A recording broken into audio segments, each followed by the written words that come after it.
Today, when I look at running a business as a non-believer who thinks they're all that's needed, and a believer who understands that we're nothing without him, I think that is a huge part of that journey. And really, it all started um, 17 years ago or so. I'm on the way. I'm driving down 35, and I'm pretty sure I'm having a heart attack. And I call my wife, and I tell my wife that meet me at Northeast Baptist. I think I'm having a heart attack. And so she gets in the car and flies over to Northeast Baptist. And I joke that if you're in your late 30s and a white male and you've got chest pain and a left numb arm, there's not much waiting line at the ER back then. So they they fire me right in. They throw me on the table. They hook me up to an EKG.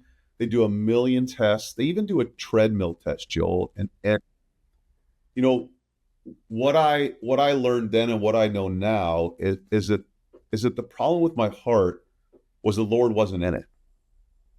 It was my company and my employees and my P&L and my responsibilities, and I was trying to carry the weight of the world on my shoulders and do it on my own, and we're just not built that way. And I was killing myself with stress because it was all about me. And I think that is probably when.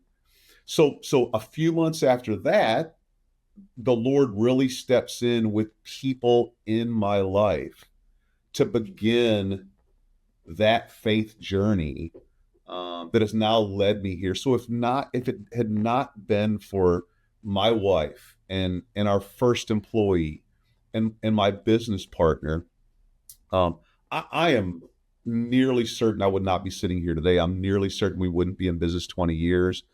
And I don't know if I'd be celebrating almost 32 years of marriage. So I just, it's been people that have really impacted this legacy more than P&L. Yeah, and I think a lot of leaders know that in their heart, regardless of whether they're leading for-profit, nonprofit, large, small, but it's so easy to get sucked into the P&L, right? It's so easy to get sucked into the business and the day to day. How do you pull yourself out of that? When you find out, hey, I'm too focused on the business and not enough on people, or is that not an issue for you anymore? Well, I think, right, it's always going to be an issue, right? I think that one of the things that I try to remind myself of daily is when I was focused only on the business and a non-believer, I held everything like this: white knuckle grip on the business, and now I've learned to hold it like this, right? It's truly not ours. It's the Lord's, and I think if we can remember that, like, I tell people all the time, look, we're in charge of the actions. He's in charge of the results. It's not up to us. Like, we've got to show up every day. We've got to do the best that we can for him and for our people. We've got to serve him daily in our work. But once we do that, like, the results are truly up to him. And if we are willing to run our business in such a manner that we accept whatever results he gives us, it just changes the perspective on everything. I mean, we do critical work here, but we're not flying airplanes or saving babies. And I literally tell my folks that every day, like, do the best that you can, but you've got to, like, it's got to start with me as a servant to Jesus Christ, then as a husband, then as a father, and then as a business owner. And I can't, they're ranked really closely together, but I cannot forget. One of the other things I love to say is there's no U-Hauls behind hearses. We're just not taking anything with us, Joel. And I think that perspective that we've only got so long here, and what we do with that time and how we invest that time. And again, I'm not taking away from the profit and loss of running a business. If we weren't running a successful business, we couldn't employ 150 people. We couldn't do great things. We couldn't have charities that we support. But we cannot not forget that it's really about the people and not about the money that makes this whole thing worth it. You shared a story in your talk that there was a time you had to make a choice, a difficult choice, because what reminded me was a moment ago you said uh, you gotta manage it, the business, with an open hand, right? You do what you can do, and he's responsible for the results. And you shared a story about there was a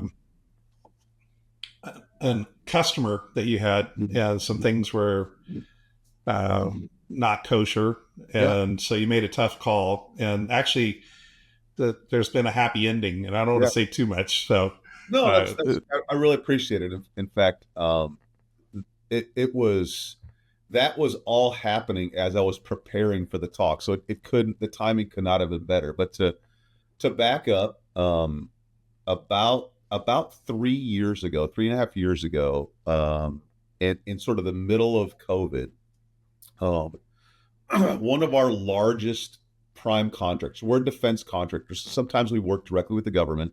Sometimes we work with the really big companies, the SCICs, the Lockheeds of the world. And one of those companies was going through an acquisition. We had been their subcontractor. We had been there for a long time. We had 70 plus employees on that program. It was literally 60% of our revenue. And the leadership called us up one day and said, we are ending your subcontract with us for they didn't give us a reason. They didn't have to. They could do it if they wanted to. But you always have a non-compete clause where you can't take their employees and they can't take yours. That's written into all subcontracts. But they said, you are either going to allow us to hire all of your employees, or they're all going to be terminated in 3 weeks and we'll go hire new people. but So, yeah, you've just a little bit of a lost stiff arm there.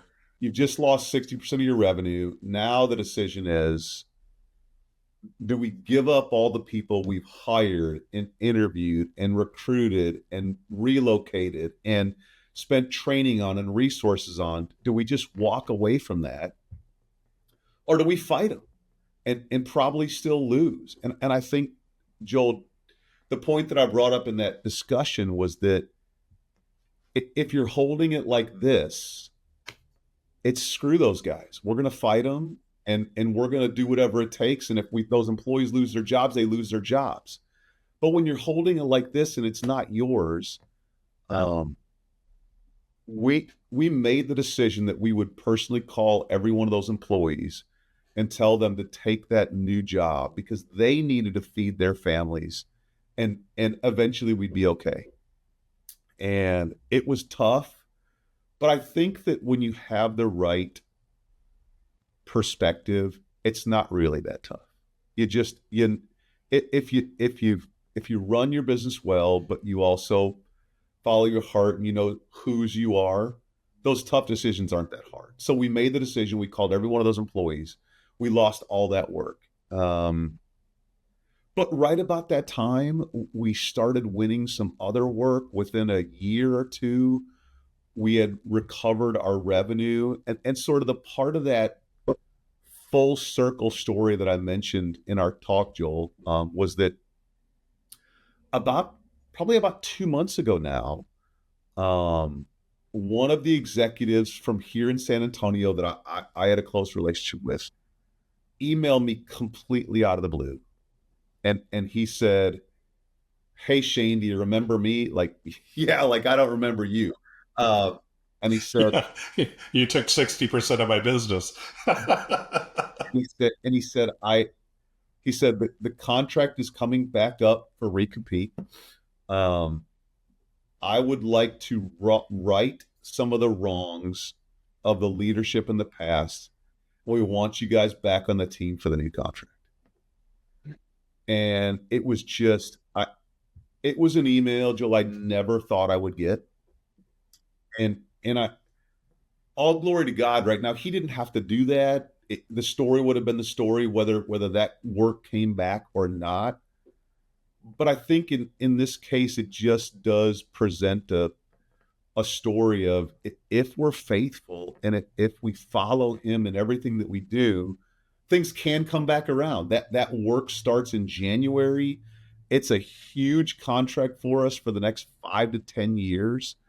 And it's just one of those. It just couldn't have come at I could not have scripted that. You know, only the Lord could script that entire story. That executive and I went to breakfast about 3 weeks ago.